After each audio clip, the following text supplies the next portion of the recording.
Nena za kutu kobimana na hôpital sikoyo nazwi batonga esenga fona lala nazwa repo nakoti scanner makila ekangami nga na mutu na bapanzi na nga makila nde nazawa fo nalala naokoka meme pa oloba sikoyo yemoko kolongo azali enga tenda hôpital banda 6 heures bayoyambanga ba 9 heures nde kobimana nga sikoyo na Saint Joseph sikoyo bana bazali bana baona ndako bana baona ndako bana mpaka kolongo bengi eti na bengi eti sikoyo ozaka meteni kaka osanga divorce to olimise comme d'habitude ba divorce ko tunakenda ba divorce ya longa ni ngai alonga nga ba vie na ye ba parquet la longa nga donc osanga divorce wala bazo boya ye mo fa boya opesa sikoyo linda ye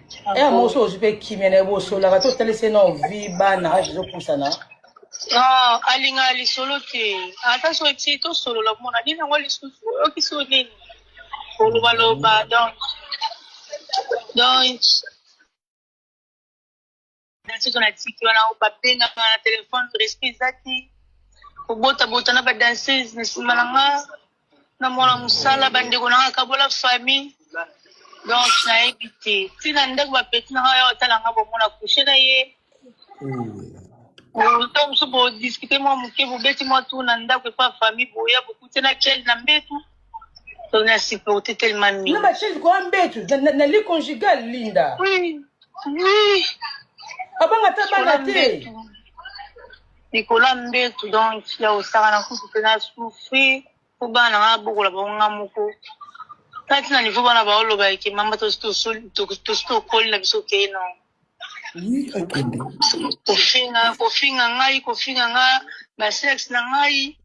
kotanga bamibali nyonso ya maison me balala nga deva bana mambo ebele ya mabi donc nde naza kutu mpo ka place akokende eza te nga place akokende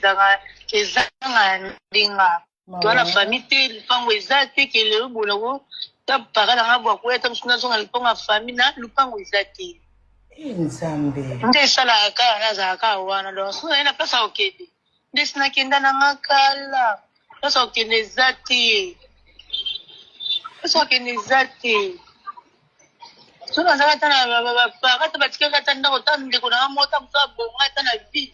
nde sinakenda na nga ake kopema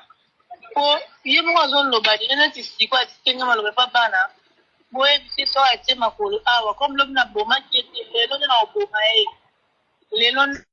lelo nde akota morge wana maloba atikeli bana baobenga nga baoloba na nga nzambe nalala no ndamu noka motu pai d'accord sola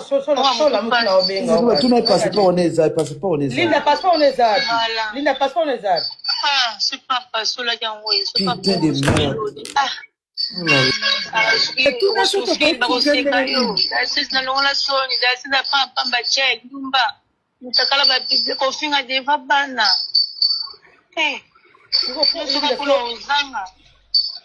babengaki wera te to babengaki wera te famille ti eloko te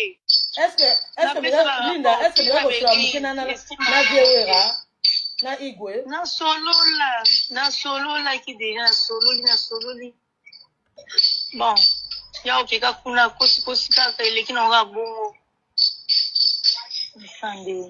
ese tokosunga ndenge matuna ye po tosunga oyo po tosala neti nini oyabeza neti nini po tosunga yo kaka aofinga na miso ya bana o tala mwana nanga mobali alala yo na se ya kwiti naluki jour yango ya kwiti yango naluki yango na motu na ye eza te bavoice eza natindeli yango prise natindeli yango mpe mapata natindeli yango bato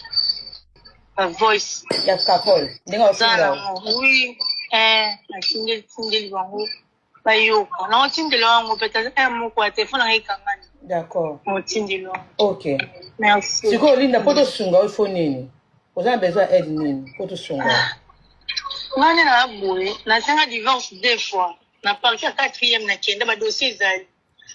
na gombe pe kuna na kenda ba dossier zali ba fina dossier ba fina ba na onzela aussi moyen ko za ta msina ko déplacer na pe kalate na ko déplacer kalate sikoto bande batuni bo poto sunga yo na bezali sungi nini bon ngai ezake place okende zati na pe na mbongo te donc yango mona okufa kolela te na okufa kolela te mama kolela te yaya